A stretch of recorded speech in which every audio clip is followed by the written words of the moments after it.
Very shortly, you're going to hear from Ana-Marie Lockyer, who is the General Manager of AA Money, and Tracey Cross, who's the Chair of Women in Super. They are the co-chairs of the FSC's Diversity and Inclusion Committee, and they're going to come up and talk about did we shift the dial and evaluate how the campaign went.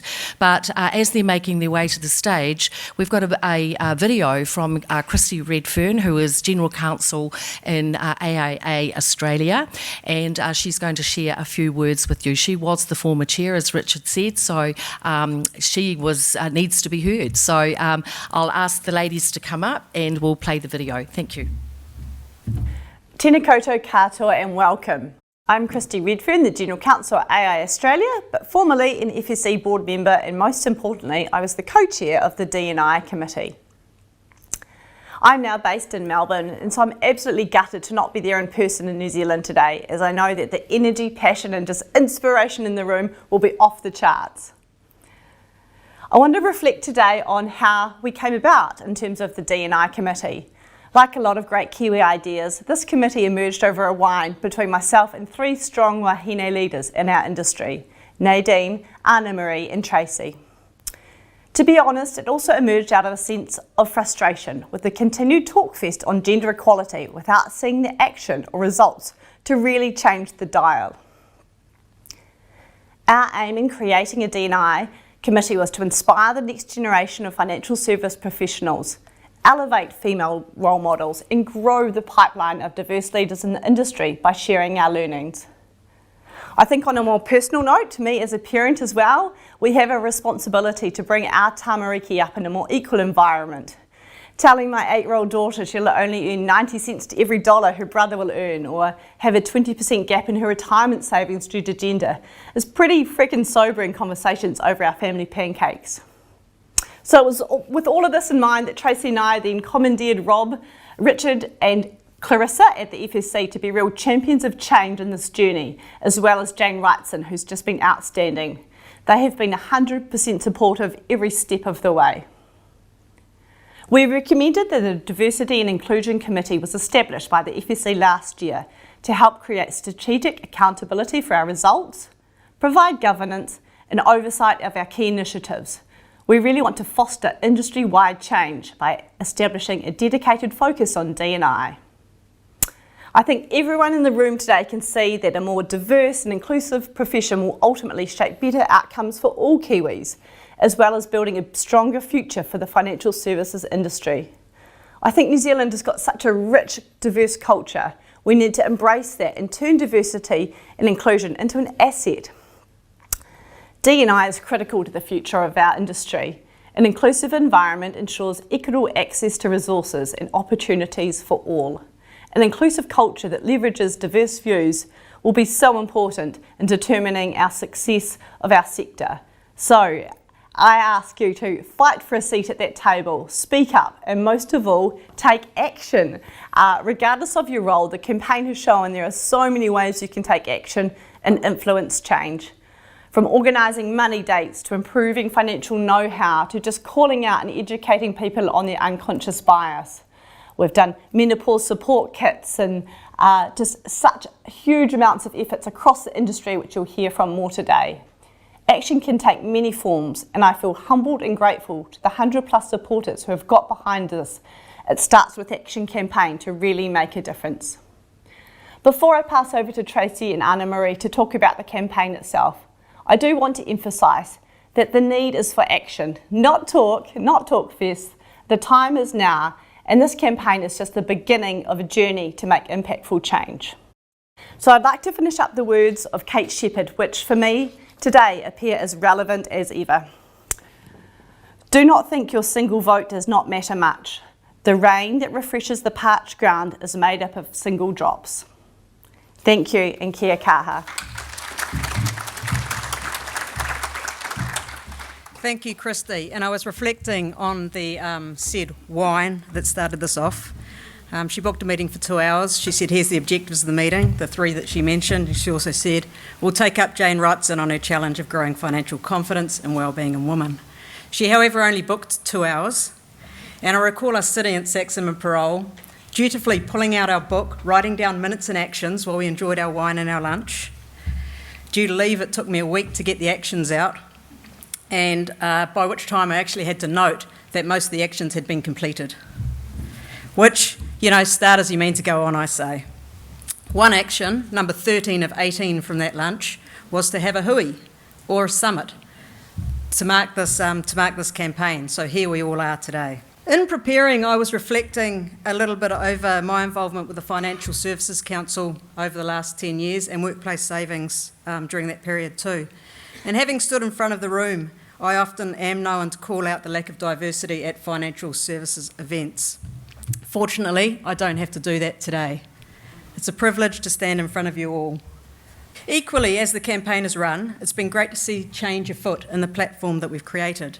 I actually looked back at some previous conferences we've had. So 2018 Financial Services Conference, to demonstrate what I mean. And there was a complete lack of women in the room and on the panels. I looked hard and I found a photo where the organising committee made an effort to ensure that we had good diversity on the panel. And you'll see the rose among the thorns.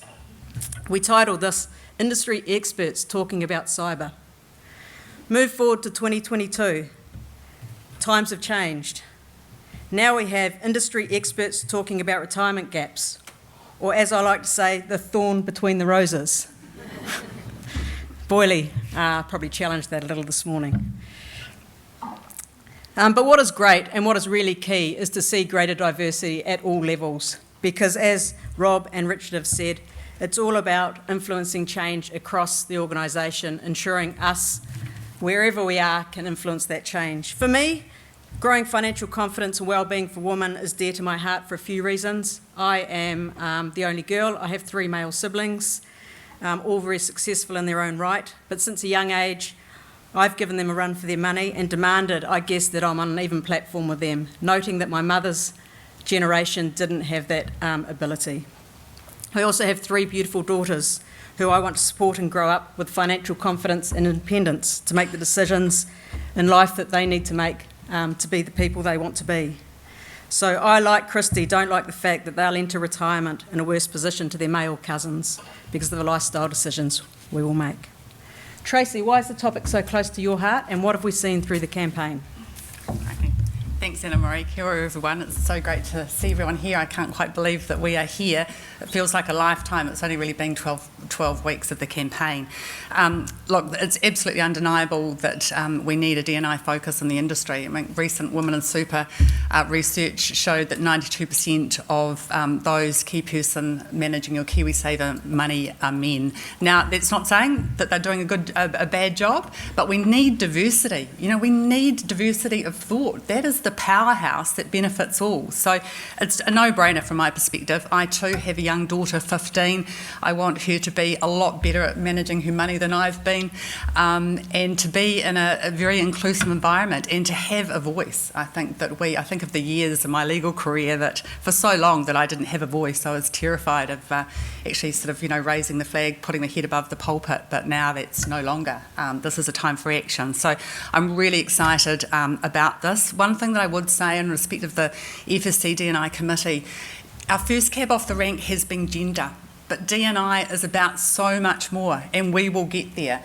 And just wait till the FSC conference to see what we've got on coming up. So don't worry, Richard and Rob, all will be revealed. But we are in action, and we are not going to allow this momentum to stop. So I really welcome you all to really keep on this sort of journey with us. So how did we sort of get from the D&I committee to the campaign? Well, obviously it was Jane that laid down the challenge. I'm not quite sure if it was would you like to do this as compared to thou shalt do this. I'd heard that she'd put the sort of challenge out to FSC and thought, all right, I've got to be involved in that, and it sort of went from there. And we did have a coffee at the depot. I think Jane and I were scoffing bacon and egg buddies, and that's how you do a strategic, planning, and that sort of got it off the ground, and we sort of went from there. I mean, our objective in the campaign was to move the dial in relation to the financial wellbeing of women. We wanted demonstrable results. We wanted a pan-sector approach, an approach that sort of covered all women, and we wanted to create collaboration within the industry. What a novel concept. We've spent so many years in silos competing, with each other. Why do we not come together, use the resources, leverage off what we've got and really move forward? I mean, personally, I think that is absolutely what we need to do in the world more generally now. That is the way forward, so that is where we're going. In respect of outcomes, we really wanted to create appropriate access pathways for women to receive and obtain information. We wanted to obviously focus on the financial literacy, the financial empowerment, to create some trust and confidence. And we wanted women taking action. And we did have a great debate with Jane at the start in respect of, our messaging and this whole starts with action. We focused on the industry rather than women, because it's not as if the problem sits with women. It's like, oh my God, you haven't taken action. You've got a big problem. This isn't about women having a problem. There are some, systemic issues that we've got in the industry which we need to address, and we're starting to do that, which is really exciting. And of course, the other outcome that we wanted to achieve was engagement from the industry, and I think that this shows, our second sold out event, that we do have that, and this is only just the beginning. So how did we go? If we move to the outcome slide.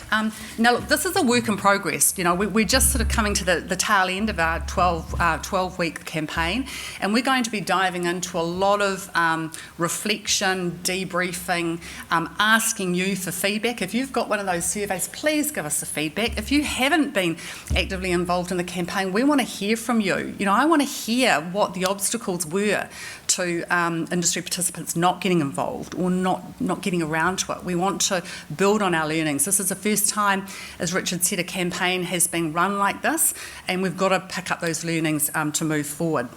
So, over the 12 weeks, we ran 6 fortnightly campaigns around financial wellbeing, how to make your money work smarter, building resilient kids, protecting what matters. What else do we have? Navigating life's challenges, and then the ultimate, the gender retirement gap issue and how we fix that. So, crikey, a lot of stuff there. And around all of that, we had actions and podcasts and articles and events, and not just from FSC members. As Richard said, this was so much wider, which is what is so, I think, so special about this campaign. We had not-for-profits. We had, as Richard said, sort of research, AUT involved. We had individuals not even associated with the industry getting involved, and I think that's a real powerful aspect of the campaign. That's how we really make impactful change.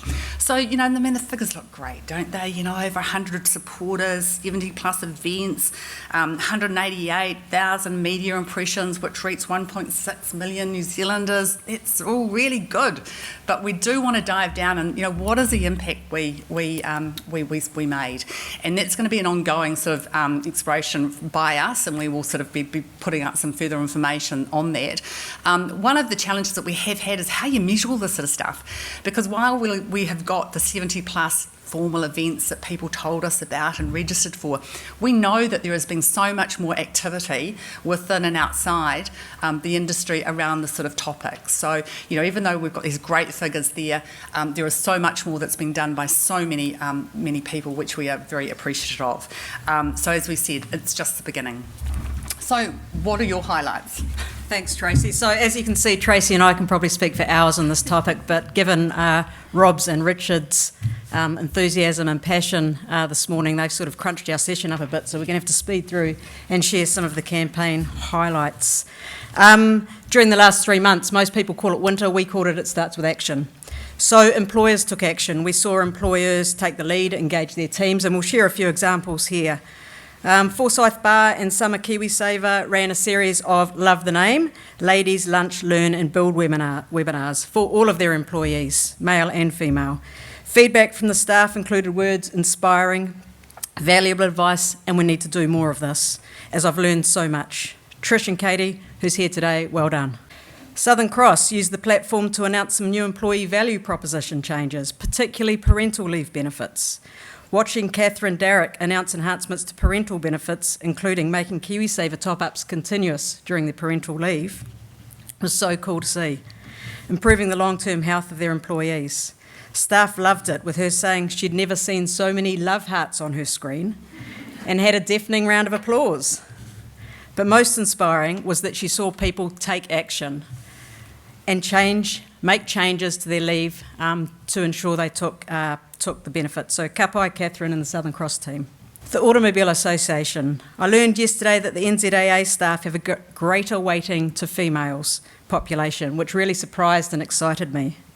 They ran some great staff communications aligned to the 6 campaign topics, and the key successes for them were engagement levels, with the most hits on the intranet of any internal communications in the organisation, reaching more than 1,000 active staff contributing to the conversations. Everyone engaged with it, and I love this quote that someone wrote back. I grew up in a culture where women are expected to be homemakers, so reading about the gender pay gap really resonated with me. I'm so thankful that women are now empowered to be in charge of their financial wellbeing. Financial independence is beautiful. Great work, Team AA. They also held some financial advisor sessions for their staff. A third of the staff took up the opportunity to meet with a financial advisor, and 2/3 of them were women. So it was a fabulous opportunity for them to learn more about what and how they can prepare for their future. We also saw a lot of in-person events being held, very novel concept, which brought us all together as people and organisations. Big call out to the teams at Lighthouse Financial, Fidelity Life and Colonel, who co-hosted an event to learn about money, but also to support a charity for Dressed in Confidence. So well done, Al and Co. Tracey, what were your highlights? Okay, thinking about the time, I'll be quick. The first highlight for me was around the money conversation starter cards, which you've all got a pack available. And I'd like to call out Natalie Ferguson, my partner in crime, in creating the first pack, one of the original founders of Hatch. When we were doing them, it was all about creating a fun tool to be used. The idea is that you could sort of put them in your handbag, talk about sort of money over a glass of wine with your friends, use them at the book club, and now of course you can use them with family, and we have a te reo version. So for me, that's a real highlight. I think also because it's just they're available. While you have got a pack, you can download a version from the FSC website, have it on your phone. There is no excuse. So if you haven't got a set, and if you haven't got it on your phone, please do it and encourage people to use it, because it is just that first step, and as we said, it starts with action. The second, and then I've just got an example.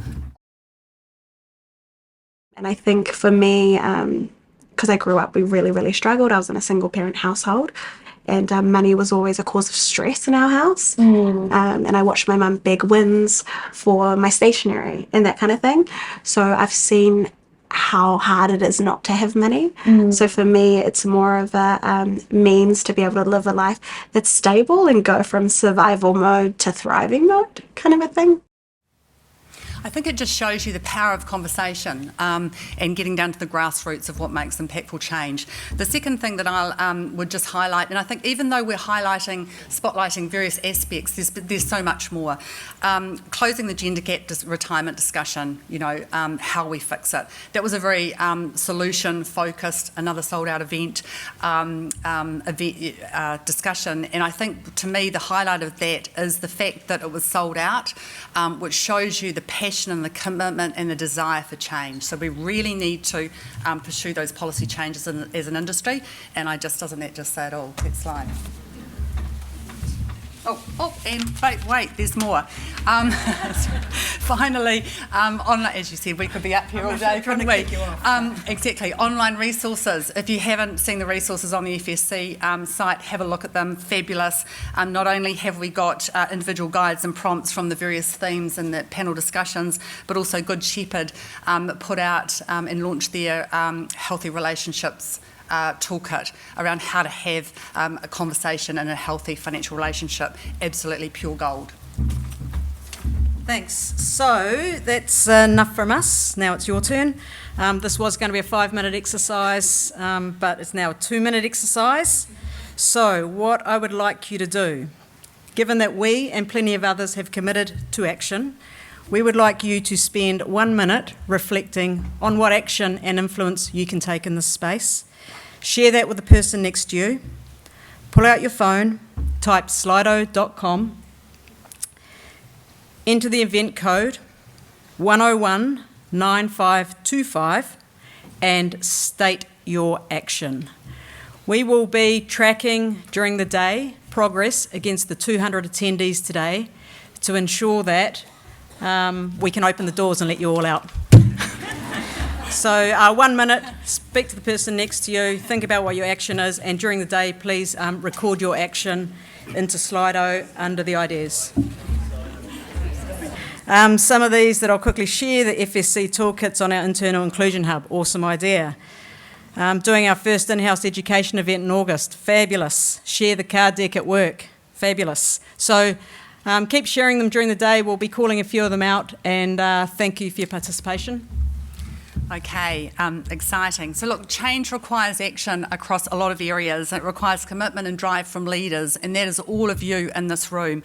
My call to action is that we come together, we act together, we continue the momentum that we have gained and just not let this opportunity slip away from us. We really have got the tiger by the tail in relation to having the opportunity to improve the financial wellbeing of women. I would really encourage you all to get behind the FSC declaration. I know that we will be driving the, dare I say, requirement of FSC members and others to support the declaration. That might be a bit harsh, but look, it starts with action, and we so need everyone to get behind us. I think they say that if you want something new, you have to stop doing something old. You know, we need to come together to make impactful change, and thank you for joining us. Thank you. We're at 50 ideas at the moment. Keep them coming.